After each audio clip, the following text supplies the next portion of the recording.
how the goats probably got here in the first place. Hi, Bessie. Hi, baby. How are you? Oh, Elfie just came to protect her. Oh, snap.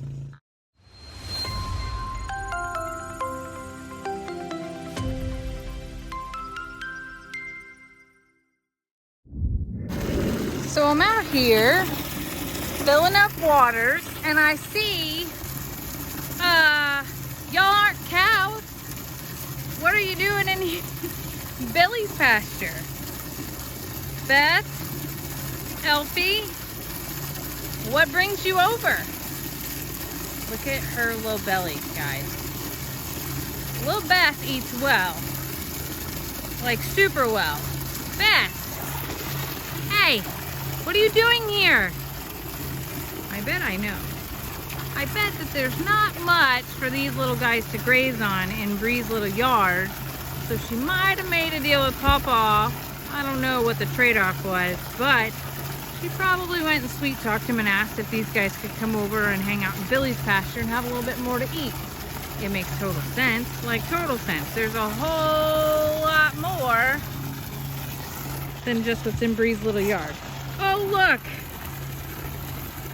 Pickles. Even Pickles got to come out and play. Hey, Pickles.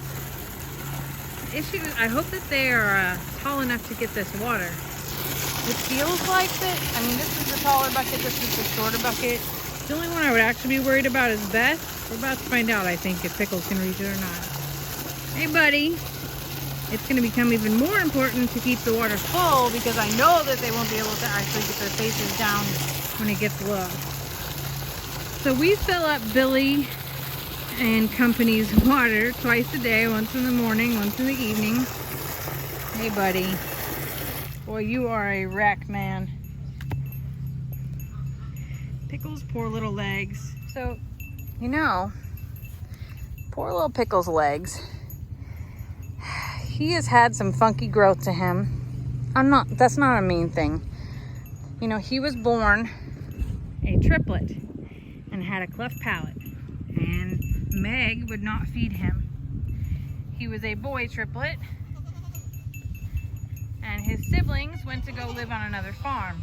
This was really the very, very beginning of us deciding if we were going to have a sanctuary or not.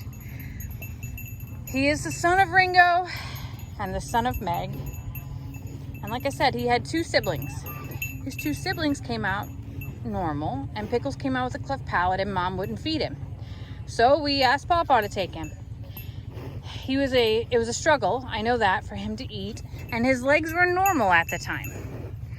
But as Pickles developed, we started to see his abnormalities come out. So we're blessed that Pawpaw took him because he probably never would have survived. And at that point in time, I had no idea what I was doing. I mean, no idea what I was doing when it came to bottle feeding goats. This was actually pre-Huck and Shirley. And Huck and Shirley were the first two that I really understood and learned how any of that. And Pawpaw still started both of them for me. Oh, Billy! Billy likes to be a little naughty in the evenings. Lester moved where their water buckets were. As you can see, the grass is a whole lot greener right here because this is where we've dumped the water buckets out every day. It's good and thick right here, so he wanted them to be able to eat that. So he chose to move the water buckets down a little bit. It makes total sense. It will allow them to stop wearing this area so thin as well, because they also are trying to eat it down to the ground, but they spend a lot of time, walking here. And traffic tends to be one of the biggest problems when it comes to wearing down the grass. Anyway, back to Pickles. Pickles is a very unique goat. Pickles was the first goat that I ever realized that could learn their name and could learn to ride on the side-by-side, which is what he did on Pawpaw's mule. Watch out, Pickles! And the first one that I realized that what a bottle baby meant. It's just sad to me that Pickles is grown older, because I think Pickles is about 4 years old, I bet. Probably close to 4.5 years old. And he's had a rough go. I think that in his abnormal growth, he's really struggled to find his way from time to time. And he's been bounced from pasture to pasture, and I have a feeling that he's been picked on a time or two as well. Right, buddy? But it doesn't stop him. Doesn't stop him at all. I actually think there's quite a bit of lesson to learn from Pickles. I think it was really neat when Papa suggested that he go in with Elfie because Elfie needed a friend. And even though Pickles was older and at the time bigger, he took on Elfie and was so sweet. He's a really good goat. He doesn't cause a lot of mischief. He's not like Ringo and like rears up to try to like kill you or anything like that. For the most part, he's pretty timid. And I guess that's probably because of what he's been through. The more I think about it, Pickles is a survivor. And maybe the foundation of some of the roots of our sanctuary without even knowing it. I know his mom was a survivor. And his daddy too. Hey, sweet girl. I don't know your name. I think at one point in time they were calling you like, no, that was Moses' wife. I don't know what your name is. I don't know what to call you besides sweet girl. I do know that at one point in time you were Tex's favorite girl. I know. I said it out loud when Billy was here. I'm sorry.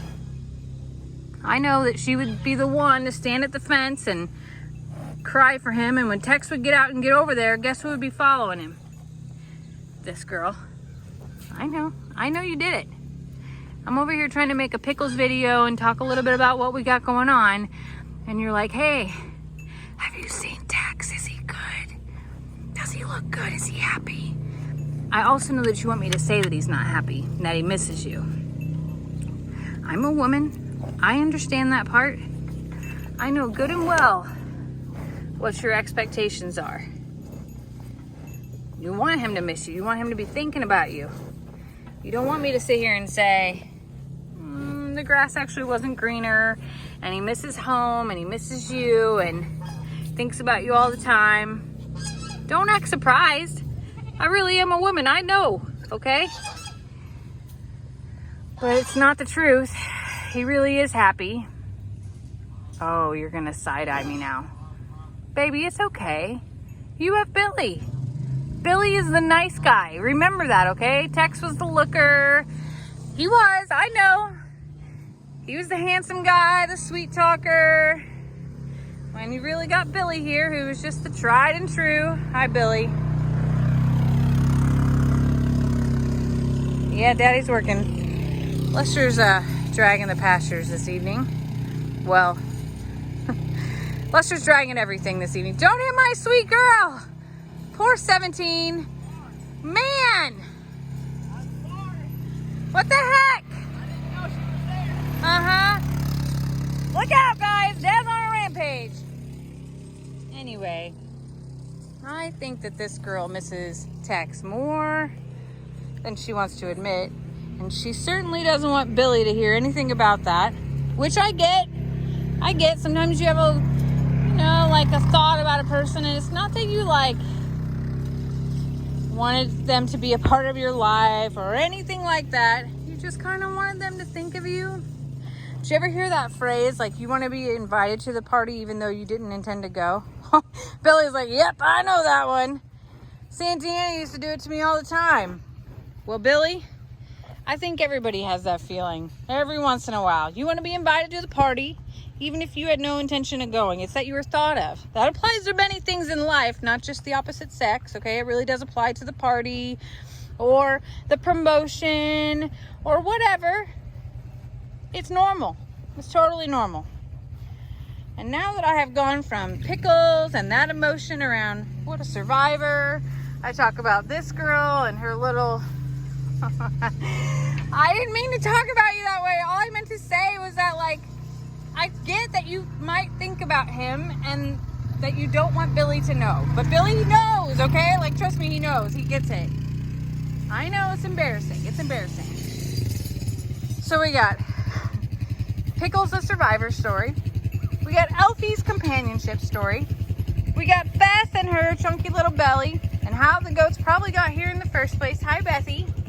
Hi, Hi, baby. How are you? Oh, Elfie just came to protect her. Oh, snap. Hi, Elfie. Look at him. He's like, don't touch her. She belongs to me. And then we got Sweet Pickles, who's like, hey, y'all got snacks? Sorry, buddy, no snacks for today.